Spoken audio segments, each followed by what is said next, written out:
నారాయణ పండితుడు రచించిన హితోపదేశం మిత్రలాభం నుండి ఒక శ్లోకం, దాని పద్యానువాదం, సారాంశం ఇవాళ తెలుసుకుందాం.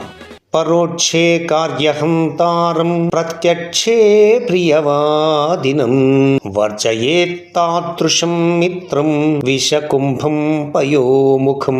ఇదే శ్లోకం తేటగీతిగా: చెరచజోచును చాటున చేయు పనిని తేనెలుకుచు పొగడును తాను ఎదుట విడువ తగునట్టి చెలికాని విధము నెరిగి వాడు విషముతో నిండిన పాలకుండ. ఒక్కొక్క స్నేహితుడు మన చాటుగా ఉన్నప్పుడు మనం చేసే పనులకు ఆటంకాలు కలిగించి పాడు చేయాలని చూస్తాడు. మనతో ఉన్నప్పుడు మాత్రం తీయగా మాట్లాడుతూ మనను పొగడ్తలతో ముంచెత్తుతూ మనకు చాలా దగ్గరివాడిగా నటిస్తాడు. అటువంటి కుటిలమైన వాడిని వదులుకోవడమే మంచిది.